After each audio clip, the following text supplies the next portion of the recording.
रूप में स्वामी संपूर्णानंद जी ब्रह्मचारी जी ने जो इसका आयोजन किया है, ये हमारे लिए सौभाग्य की बात है, क्योंकि ऐसे संतों के सानिध्य में इतने विषय हमारे सामने आए, हमारे जीवन को एक दिशा देने के लिए ये बहुत आवश्यक है। पिछले दिनों में 5 मई को संत समाज को उनका वंदन करने के लिए, उनसे आशीर्वाद लेने के लिए मैंने आवास पर उनको निमंत्रण किया था। उस समय कुछ विषयों की चर्चा हुई थी और उसी समय अपने प्रदेश की युवा पीढ़ी, इसको संस्कारित किया जाए, इसकी दिशा ठीक की जाए, ताकि देश और प्रदेश का जो भविष्य है वो युवाओं के कंधे पर है। तो एक बड़े कार्यक्रम का आयोजन आगे के लिए विचार किया गया कि कैसे हरियाणा को ड्रग फ्री हरियाणा ऐसा बनाया जाए। तो अभियान शुरू करने के लिए स्वामी संपूर्णानंद जी ने सबसे पहले उस 5 मई के बाद वो कार्यक्रम किया, तो सबसे पहले आपने किया। संतों ने अपने अपने आश्रमों में कार्यक्रम किए, यात्राएं शुरू की और उस यात्रा में एक यात्रा हमने अभी 1 सितंबर को पूरे हरियाणा की यात्रा हमारा जो युवा है उसको प्रेरित करने के लिए साइक्लोथॉन करनाल से शुरू की है और पूरे प्रदेश में वो जाएगी।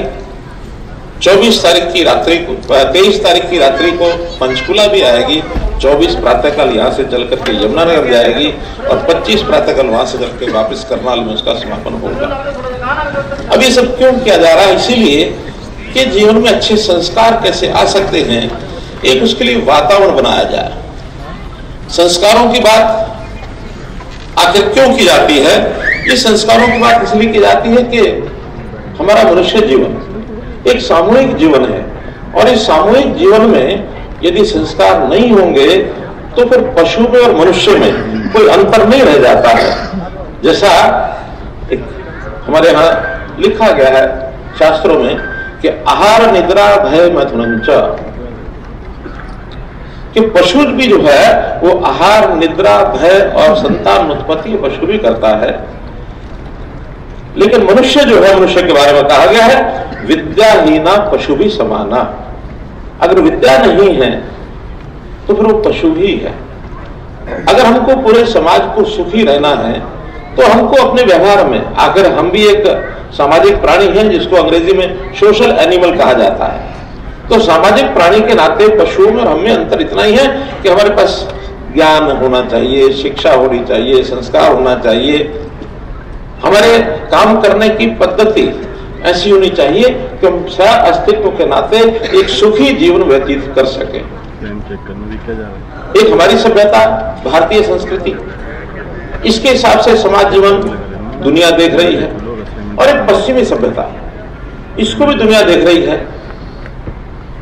एक समय ऐसा था कि हमारे समाज जीवन में कुछ कमियां आ गई थी और उन कमियों के कारण से हम कुछ देशों के गुलाम रहे। लेकिन हमारे साधु संतों ने, हमारे विद्वानों ने उन चीजों को ध्यान कराया कि आखिरी देश की जो विरासत है, हमारा जो इतिहास है, वो अच्छे एक प्रकार के अच्छे वातावरण में हम रहते थे कि इन कारणों से अगर हम गिरावट की तरफ आ गए हैं तो दोबारा से हमें आगे बढ़ने के लिए दुनिया को एक रास्ता दिखाना पड़ेगा। हमारे उस आध्यात्म के कारण से दुनिया हमारी ओर देख रही है कि भारतवर्ष कैसे अपना जीवन व्यतीत करता है और बहुत सी ऐसी चीजें अब धीरे धीरे आगे बढ़ रही हैं जिससे दुनिया हमारी ओर आकर्षित हो रहा है।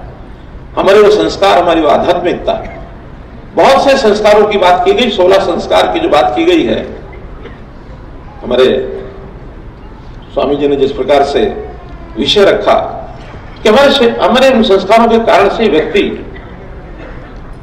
चाहे अगर जन्म से पहले के संस्कार हो, जन्म के संस्कार हो, हम जन्म को उत्सव के रूप में मनाते हैं, विवाह के संस्कार हो, मृत्यु को भी हम सहज स्वीकार करते हैं।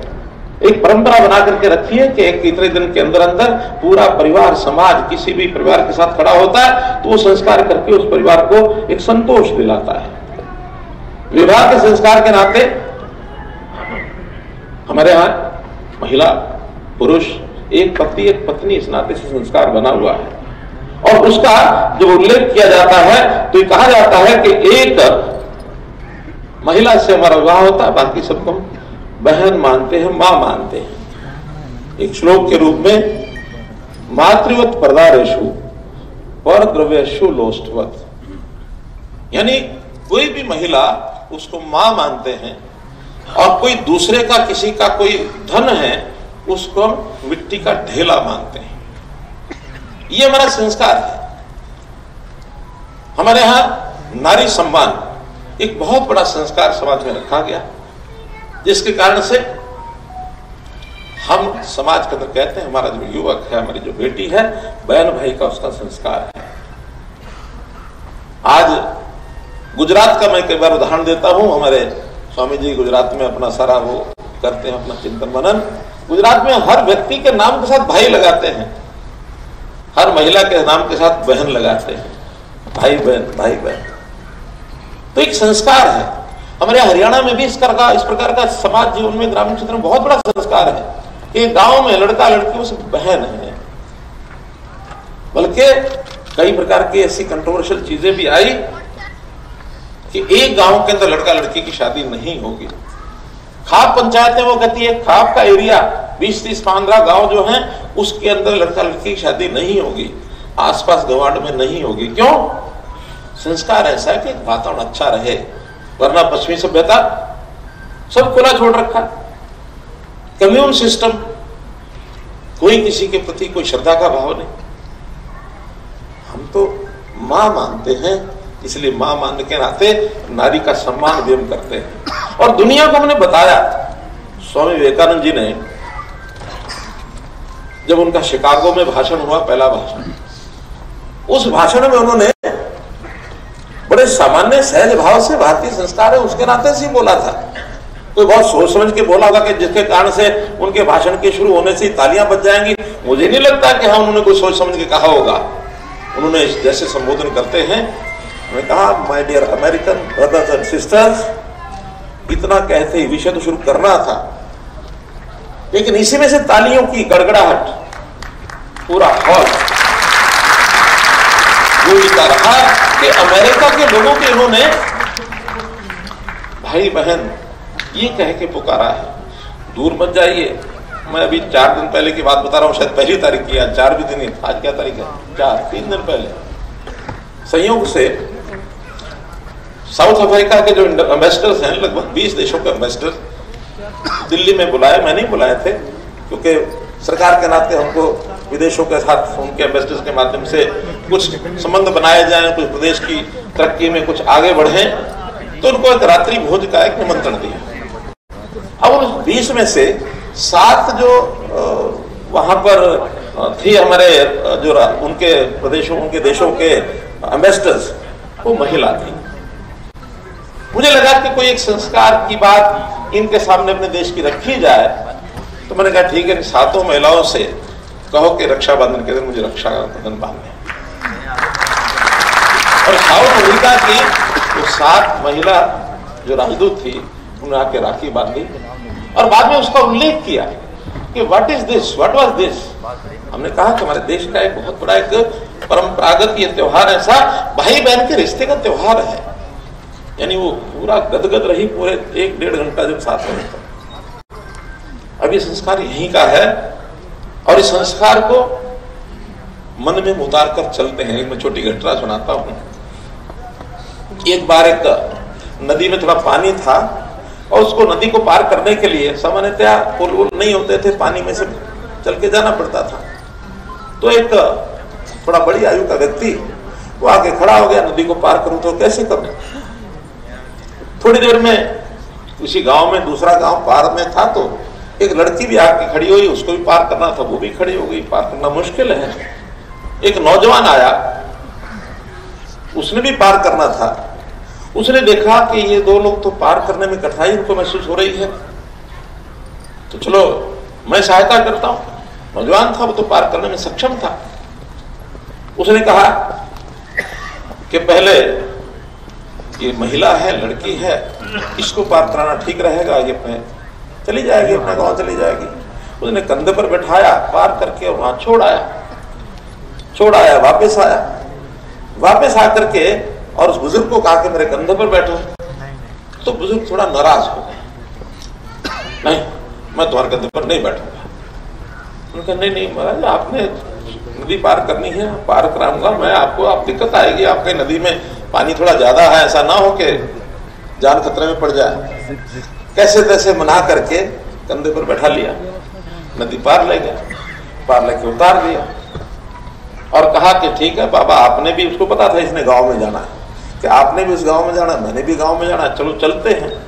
साथ चल पड़े। अब चल पड़े तो जो नौजवान है उस बुजुर्ग आदमी को जो भी कहा चाचा ताऊ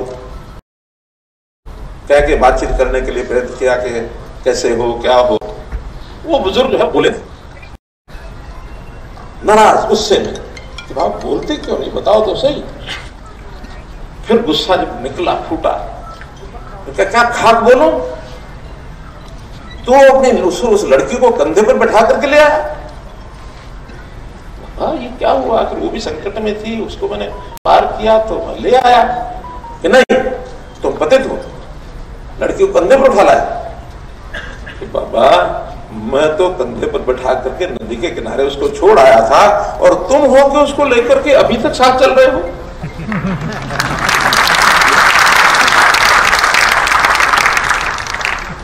तो ये विषय इतना ही है कि हमने हमारी दृष्टि क्या है, और वो दृष्टि बनती है संस्कारों से। संस्कार मां से भी मिलते हैं, परिवार से भी मिलते हैं, पिता से भी मिलते हैं, गुरुजनों से मिलते हैं, समाज से भी मिलते हैं, वातावरण से मिलते हैं। घर का वातावरण, घर में मंदिर है, यज्ञ होता है, पूजा होती है, तो बच्चों को वैसे ही संस्कार मिलेंगे। और अगर घर में कोई भी एक व्यक्ति मद्यपान करता है, घर मद्यशाला बनी हुई है, तो क्या बच्चों को वैसे संस्कार मिलेंगे अच्छे? वो भी उसी प्रकार से चल देगा।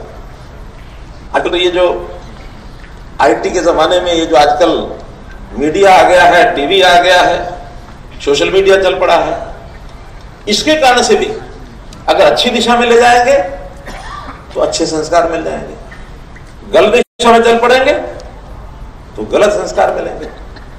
तो हमको इस सारे वातावरण को काबू करने के लिए जो संभ्रांत लोग हैं, जो जिम्मेवार लोग हैं, जिनके ऊपर लगता है कि हमें क्योंकि समाज का मार्गदर्शन करने के लिए, वो भी एक बड़ा वर्ग होता है, सन्यासी उसमें है, उसमें हमारे धार्मिक स्थान है, हमारे सांस्कृतिक ऐसे कार्यक्रम करने के लिए जो वातावरण बनाते हैं, अच्छा वातावरण बनाने के लिए हमको जिसको भी जहां करना चाहिए उपयोग करना होता है, क्योंकि हमारे परिवार के बच्चे, हमारे नौजवान ठीक दिशा में चलेंगे तो समाज सुखी होगा। और अगर दिशा एक बार बदल गई तो फिर विनाशकारी स्थिति बनने में कहीं कोई देर नहीं लगती।